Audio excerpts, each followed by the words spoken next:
Well, here we are once again at the precipice of the playoffs. 16 drivers have now punched their ticket and are about to plunge themselves into a 10-week battle to lift the Bill France Cup, or at least try to. The fucker's heavy. It's been a roller coaster, with not as many twists or turns as last year, but still plenty of thrills and chills, including a mid-season shocker that no one saw coming. It's been fun to watch, but before we get serious, let's take a moment to mourn my preseason predictions. May they rest in peace. Oh my God, bro. Oh, hell no, man. What the fuck, man? Get your ass on, boy. You get your goddamn ass on. Bro, please, bro. Why you do... Yes, Kyle Busch is one of the greatest drivers of all time, but he hasn't been with a new team in 15 years. I think it'll take some time to adjust, and if they're not going to make it, Almirola, Burton, and Stenhouse certainly won't. Other noteworthy exclusions include Buescher, Keselowski. Thank God that's over. Now back to reality. Now that's more like it. Thank God he's back in victory lane, man. Some of those losses were pretty brutal. As a true X fan, it's been a great season, but as a true X fan, we should be used to this. He went from championship contention to a one-win season to championship contention to missing the playoffs entirely, and now, once again, championship contention. Must be something about those odd-numbered years. As a fan, I'm cautiously optimistic. It is the playoffs, after all, where any inkling of bad luck can completely derail your year. But from what we've seen leading up to now, it's hard not to feel good about 2023. 2018 was a long time ago. Jimmy Johnson had won his last races, Chase Elliott was winning his first, and William Byron, how should I put this, was an affront to the car he was driving. Sure, he won Rookie of the Year, but that's more of a consolation prize when you only have to be 23rd in points to get it. And when all most people know you for is that your racing career started on a computer!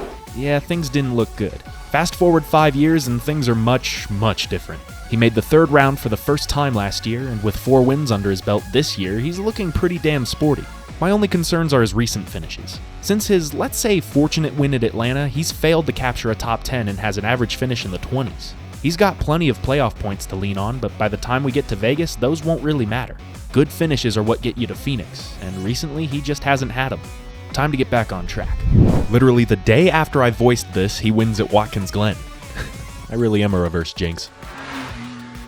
It just wouldn't be a Denny Hamlin year without conflict, more conflict, and just enough wins to keep him in the talk for a championship. Let's be honest with ourselves. We've seen this before. It's become a cruel joke. Denny Hamlin will make it to the third round, hell, he might even make it to the championship 4. But that elusive Cup Series title will forever remain out of reach. And yes, I am saying this with the knowledge that most of my predictions end up going to shit. I defy the racing gods. Give me this one. I don't know what kind of elixir Cliff Daniels put in Kyle Larson's car a few years ago, but he seems to have run out. Piling up multi-win seasons like they're going out of style should be rejuvenating, but after setting expectations sky high for themselves in 2021, it's just been disappointing. Something about this next-gen car seems to have the 5 teams stumped, and while I'd still consider them as championship contenders, they're not nearly the threat they were a couple years ago. Plus, getting bullied by everyone with a bumper probably isn't helping. Time for young money to become a man. Heading into this year, Kyle Busch faced many skeptics. I should know, I was one of them. And while he is a generational talent, you have to understand the place he was in. He was leaving one of the best 2 teams in the sport for a team that hadn't even sniffed championship success in well over a decade. If he wasn't going to falter, he was at least going to struggle, right? What may be the final super speedway NASCAR race ever in Southern California goes to Kyle Busch. That's right. How about you, RCR and everybody? Kyle Busch, unbelievable. Turns him. Around goes Bubba. Oh, into Keselowski. Caution waves with Kyle Busch in front. Kyle Busch is your winner. How about it? Kyle Busch will get his 63rd career victory in the NASCAR Cup Series. Not only did he match Tyler Reddick's 3 wins from the year before, not only did he win in just his second start for the team, not only did he give his fans plenty of free chicken tenders from Cheddar's, but listen. People cheering? For Kyle Busch? I think I've had too much 3-cheat. Let's be real, Ross wasn't going to match his previous season. It wasn't for a lack of trying. Once again, he strung together a consistent streak of at least 1 pissed-off competitor per week. But once you get Rick Hendrick hot, you know you messed up. Since then, he's been about as clean as they come, and while it hasn't provided a lot of flash, it did provide substance in the form of a playoff-clinching win at Nashville, which is just great, real great, so happy for him. Alright, I'm gonna be honest with you guys. I miss the old Chastain. Straight ride the wall Chastain. I know, pain, death, and destruction followed him everywhere he went, but goddammit, it was exciting. I know he's just minimizing collateral at this point, but come playoff time, it might behoove him and all the fans watching to set the beast loose once again. You guys have a beast? No, there's no beast. This is being stupid. Unlike a lot of these other names, this year's been fairly ho-hum for C. Bell. His getting into the Final Four was the second most shocking thing to happen last year, but since then, things have been pretty quiet. But don't let that fool you. By the time of the playoffs last year, he was also sitting at just one win, and every single time he faced elimination, he found a way to pull through, until his jackman damn near lost a finger. I'd make a prediction about this team, but it's hard to say how they'll perform. It might be an uphill battle, but that seems to be their comfort zone. Let's just see how it goes. Look who ate his Wheaties. He was all but locked in anyway, but still, those 2 straight wins were a strong statement for the team and the driver. You might expect a driver winning his 3rd and 4th races ever in back-to-back weeks to celebrate like there's no tomorrow, but Chris seemed content. To him, winning isn't a revelation, it's an expectation. And that's a really dangerous mindset to have heading into the postseason. Needless to say, he's got everybody else on their toes. He's now matched an all-time great in Kevin Harvick by blowing up for 2 straight wins at Richmond and Michigan. Now he just has to not blow up like Harvick did last year and he should be good. It'll be a tough task, but he seems more than up for it.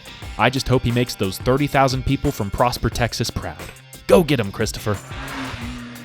No matter how the season has gone, we Blaney and Truex fans are of the same opinion.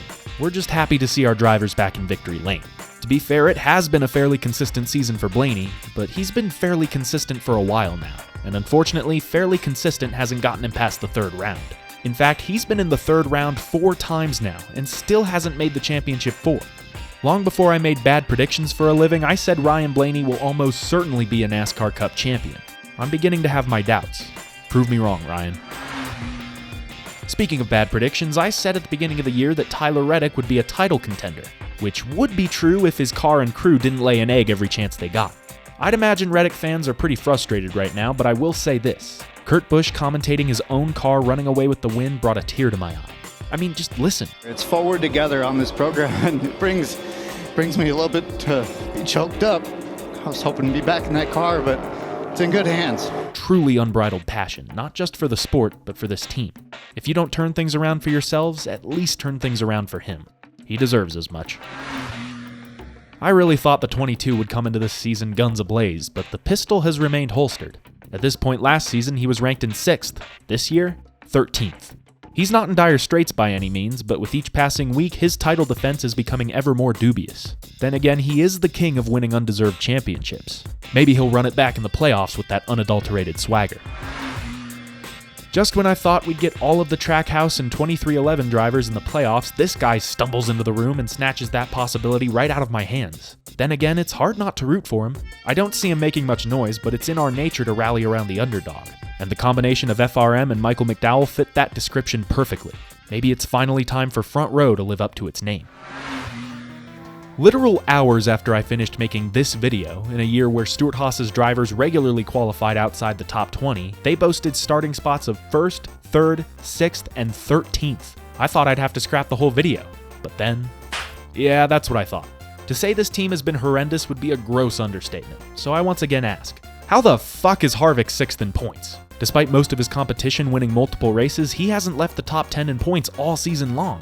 So now I raise the question, Stewart Haas, what the fuck are you guys doing? This is Harvick's last attempt at a championship, and they're giving him fuck all to work with. And in the wise words of the man himself, you can't drive a slow car fast. What an embarrassment. On the flip side, Roush has been unexpectedly returning to form, mainly because of this guy. You can tell that the culture is much different at the now RFK Racing. And while he hasn't won a race as part owner, you can tell that it's only a matter of time.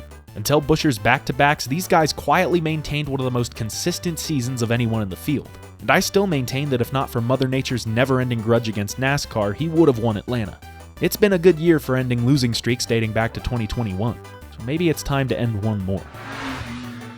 If I had a nickel for every comment giving me shit about my prediction, my student debt would be a thing of the past. I mean seriously, who had Ricky Stenhouse winning the 500? I sure didn't, and I was worse off because of it. That being said, this is an easy first round exit. Yes, they have had slightly better results than usual, but that doesn't change the fact that they're still miles behind everybody else. My prediction is that he'll be eliminated in the first round. Congratulations to the 2023 Cup champion, Ricky Stenhouse. I have to say, this is the prediction I'm most proud of. With the Hendrick and Gibbs cars potentially making up half the playoffs, there was nothing saying that Bubba Wallace could make it. But after his consistency in the second half of last season, I had a hunch. And thanks to Daytona being Daytona, he gets his first ever playoff appearance. While I'm disappointed he hasn't won a race yet this season, there's nothing saying he can't pull a Buscher and shock the world. In the brutal pragmatism of reality, it's nice to get the good ending. And even better than that, you gave Gibbs their first playoff miss in 3 years. The driver, Gibbs himself. Give me a second to enjoy this. Now I know that this bracket will be busted by week 1, but I'm still gonna give it a shot. Here's my prediction for the 2023 NASCAR Cup playoffs. Kyle Larson will open with a win in Darlington, then his teammate will strike back with his own win in Kansas. Then, amidst a fierce fight for points, Brad Keselowski will finally get the monkey off his back and emerge victorious in the last great Coliseum. Stenhouse and McDowell will be easy first-round eliminations, and as much as I would hate to see it, I don't think Bubba is making it past the first round. Another driver I don't see going any further is the defending champ Joey Logano, who just hasn't shown the consistency or speed to prove effective on the ovals, or at least the ones where you have to lift. Then we move to the round of 12. Reddick survives the crapshoot to win his second consecutive Texas race, Chase Elliott snookers a win at Talladega, and an already eliminated Joey Logano finds redemption at the Roval. This round's eliminations include Blaney, Keselowski, Chastain, and I'm sorry, but I'm sticking to what I said. Stuart Haas will go winless for the first time, and Kevin Harvick in his final season will be eliminated in the second round. For the round of 8, Truex will light up for back-to-back wins at Vegas and Homestead. As for Martinsville, it's a bit of a toss-up, but I think William Byron will escape with his second grandfather clock. As for those who won't escape, Christopher Bell, Denny Hamlin, Chris Buescher, and Kyle Busch, leaving your championship 4 as follows: MTJ, Willie B, Young Money, and my sleeper pick, Tyler Reddick. What do you think of this bracket? Agree? Disagree? I don't really care, but still, leave your predictions in the comments below. And as always, be sure to berate me when this bracket is invalidated. I love it when you do that. Happy playoffs! Yeah? You want some merch? No?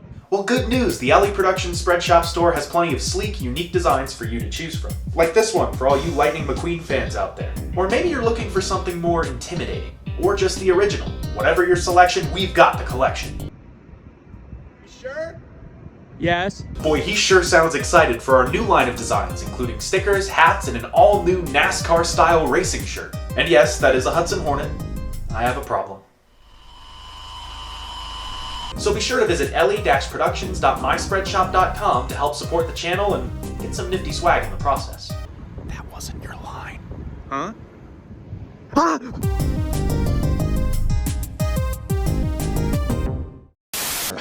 What is he doing? They might back it in What he's doing, he's doing a great job at it, but why is he doing it? Get caught up. Well, his tires are all up, so Sure, I'm the world's best backwards driver.